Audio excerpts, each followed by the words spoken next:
So hello everyone, स्वागत है आप सभी का स्टडी विद पूजा के यूट्यूब चैनल पे। तो आज है lecture second of social welfare department के जो पोस्ट आए थे उसके लेक्चर 1 में ऑलरेडी डाल चुकी हूँ। जिसने भी वीडियो नहीं देखा लेक्चर फर्स्ट का, प्लीज़ जाके लेक्चर फर्स्ट का वीडियो देखें। तो आज हम पढ़ने वाले कैरेक्टरिस्टिक्स ऑफ सोसाइटी के बारे में, ठीक है। तो ज़्यादा टाइम वेस्ट ना करते, हम बढ़ते हैं। तो first one is society is abstract in nature. तो एब्स्ट्रैक्ट का जो मतलब होता है वो उसका मतलब ये होता है कि कोई एक ऐसी चीज़ जो सिर्फ जिसको हम देख नहीं सकते हैं, टच नहीं कर सकते हैं, मतलब एक ऐसे आइडिया जो सिर्फ एग्जिस्ट करता है, आइडियाज एग्जिस्ट करते हैं, आइडिया को हम सी तो नहीं कर सकते। तो एब्स्ट्रैक्ट का मतलब होता है कि ऐसा ऑब्जेक्ट जिसको हम जो फिजिकली एग्जिस्ट नहीं करता है, ठीक है। तो सोसाइटी भी एक ऐसी ही एक फीचर है इसका कि सोसाइटी का है कि इसको हम देख नहीं सकते हैं, सोसाइटी को ना ही हम उसको टच कर सकते हैं, इसको हम सिर्फ ऐसे इसमें आइडिया जनरेट कर सकते हैं, ठीक है। तो meaning that it is not a tangible object that can be seen और touch.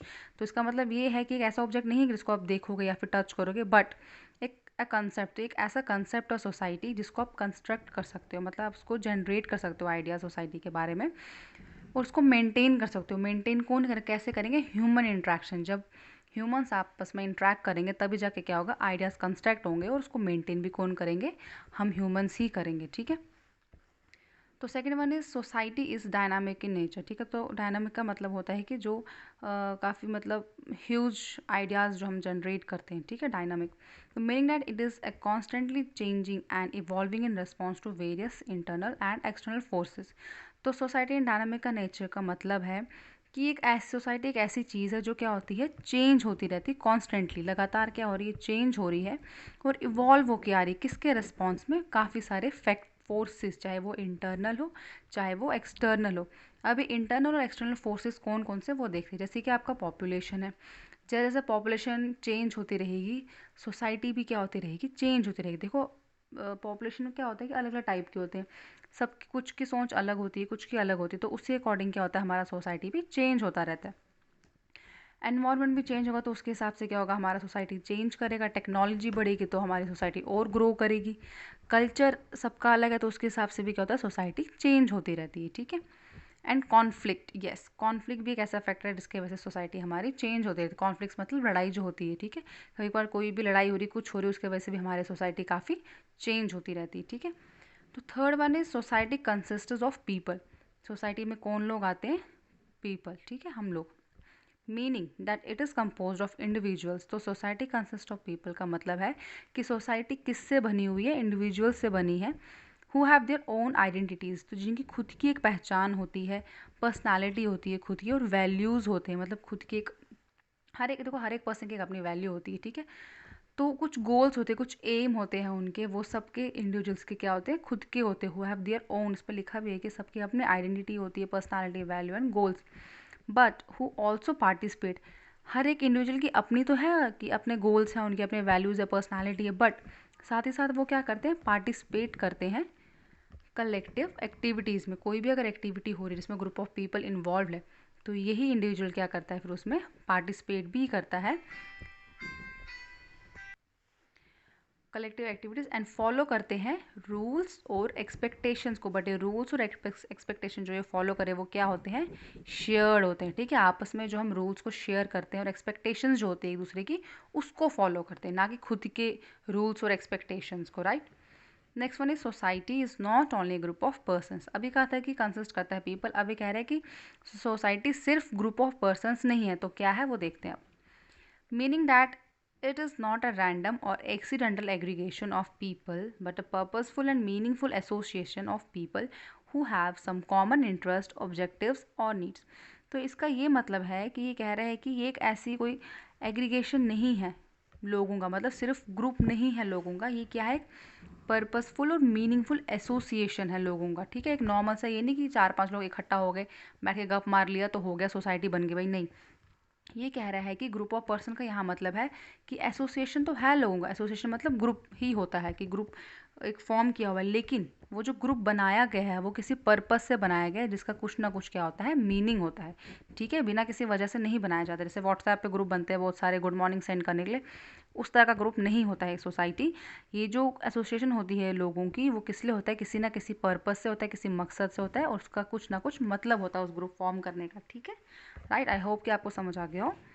Next one is society consistence of culture. अब सोसाइटी में आपका क्या आता है, कल्चर भी आता है। देखो एक कोई भी कॉलोनी होती है, कोई भी मतलब एक जगह है, सिटी है, वहाँ पे क्या होता है, अलग अलग टाइप के लोग रहते हैं। हर एक लोगों का, हर एक कम्युनिटी का अपना क्या होता है, कल्चर होता है जो वो फॉलो करते हैं। हर किसी का एक बिलीफ होता है, ठीक है। तो सोसाइटी क्या करता है, कंसिस्ट, उसमें कल्चर भी आता है।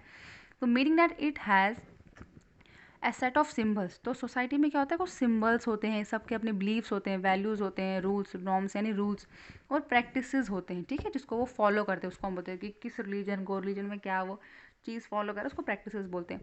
डेट आर शेयर, जो क्या होते हैं, आपस में शेयर होते हैं। देखो अब जो कल्चर है किसी का, वो एक सिंगल पर्सन का तो होगा नहीं, ठीक है, ग्रुप ऑफ लोगों का होता है, तो वो आपस में क्या होता है, वो चीज़ शेयर होती है। And learn by its members, और यही चीज़ वो किससे सीखते हैं, उसी ग्रुप के मेंबर्स में। देखो क्या होता है, कभी कभार जैसे कोई भी ग्रुप किसी भी कम्युनिटी का है या किसी भी रिलीजियस कम्युनिटी का कोई ग्रुप बना है, कोई ना कोई उसका ना हेड होता है जिसको ज़्यादा नॉलेज होती है उस चीज़ की। तो हम जो बाकी के लोग होते हैं उन्हीं से सीखते हैं, ठीक है। And that give meaning and direction to their lifes, जो क्या करते हैं, एक मकसद, एक डायरेक्शन देते हैं उनकी लाइफ्स को, ठीक है, उन लोगों की लाइफ्स को। तो नेक्स्ट वन है society involves mutual interaction and awareness. कह रहे सोसाइटी की वजह से क्या होता है कि लोग आपस में इंट्रैक्ट करते हैं और अवेयरनेस आती है लोगों में, ठीक है। कैसे है वो देखते हैं। Meaning that the members of society, कह रहे हैं कि जो सोसाइटी के मेंबर्स होते हैं, ठीक है, सोसाइटी में रहने वाले जो लोग होते हैं, वो आपस में कम्युनिकेट करते हैं, ठीक है। अब कम्युनिकेट से क्या हो रहा है, कम्युनिकेट भी कर रहे हैं और इंट्रैक्ट भी कर रहे हैं एक दूसरे के साथ, ठीक है। And that they are aware of their similarities. अब देखो सपोज़ करो मैं किसी से बात कर रही हूँ, ठीक है, या मेरे ग्रुप ऑफ फ्रेंड्स हैं मेरे, हम आपस में इंटरेक्ट कर रहे हैं, कम्युनिकेट कर रहे हैं। उससे क्या होता है, जब हम बात करते हैं, बातचीत होती है किसी से, तो हमें सिमिलैरिटीज़ का पता चलता है कि हम उसमें और मेरे में क्या कॉमन चीज़ है, क्या सिमिलैरिटीज़ है, कौन सी हमारी आदत सेम है, कौन सी हमारी लाइक डिसलाइक पता चलते हैं, ठीक है। और डिफरेंसेस भी, क्या हम दोनों में डिफरेंस है, लाइक मुझे अगर कोई चीज़ पसंद है, सामने वाले को वो चीज़ पसंद नहीं है, तो डिफरेंसेस का भी पता चलता है, और साथ ही साथ सिमिलैरिटीज़ का। और ये सब कब होता है, जब हम कम्युनिकेट और इंटरेक्ट कर रहे हैं एक दूसरे के साथ, ठीक है, as well as their rights and obligations. और साथ ही साथ हमें इंट्रैक्शन से, जब हम कम्युनिकेट करते लोगों के साथ, हमें राइट्स का पता चलता है और ऑब्लिगेशंस का। कभी कभार क्या होता है, हमें किसी चीज़ की नॉलेज नहीं होती है, बट सामने वाले को नॉलेज है उस चीज़ की, तो जब हम बातचीत कर रहे हैं, कम्युनिकेट कर रहे हैं, तो कहीं ना कहीं से वो क्या हो जाता है, हमें उस चीज़ की नॉलेज देते हैं, तो हमें अपने राइट्स का और ऑब्लिगेशंस का पता चलता है। राइट, आई होप कि आपको ये समझ आ गया हो कैरेक्टर्स के बारे में। हमने एक एब्स्ट्रैक्ट के बारे में पढ़ा, एक हमने डायनामिक पढ़ा, एक हमने ये पढ़ा कि सोसाइटी ग्रुप ऑफ लोगों को कंसिस्ट कर, जिसमें इंडिविजुअल्स होते हैं। उसके बाद हमने पढ़ा कि सिर्फ ग्रुप ऑफ पर्सन्स को हम सोसाइटी नहीं बोलेंगे, यानी कि ग्रुप ऑफ पर्सन्स तो होंगे, बट क्या है, साथ ही साथ क्या होगा, वो जो एक एसोसिएशन बनाया होगा पीपल का, जो एक ग्रुप फॉर्म किया होगा, उसका कोई पर्पज़ या मीनिंग होता है, ठीक है। फिर हमने कल्चर के बारे में पढ़ा, और हमने पढ़ा कि सोसाइटी में से क्या होता है, society involves mutual interaction and awareness. तो आई होप कि आपको ये सब समझ आ गया होगा। अगर आपको वीडियो पसंद आया तो प्लीज़ लाइक करें और उसको अपने फ्रेंड्स के साथ शेयर भी करें, जो लोग भी इस पेपर के लिए तैयारी कर रहे हैं, जो वेट कर रहे हैं, जो कॉम्पिटिटिव एग्ज़ाम के लिए तैयारी कर रहे हैं, आप उनके साथ भी ज़रूर शेयर करें और कमेंट में ज़रूर बताइए कि आपको समझ आया या नहीं आया वीडियो, या मुझे कुछ इंप्रूवमेंट करना है तो प्लीज़ वीडियो में बताइएगा। तो मिलते हैं अब आपसे नेक्स्ट वीडियो में। होपफुली शायद मैं नेक्स्ट वीडियो कोई MCQ लाऊँ इन 2 टॉपिक्स पे। MCQ कोई 10 मिनट का रख दूँगी या 5 मिनट का, उसके बाद हम अपना कोई एक टॉपिक स्टार्ट कर लेंगे, ओके। तो मिलते हैं आपसे नेक्स्ट वीडियो में, तब तक के लिए बाय, जय हिंद।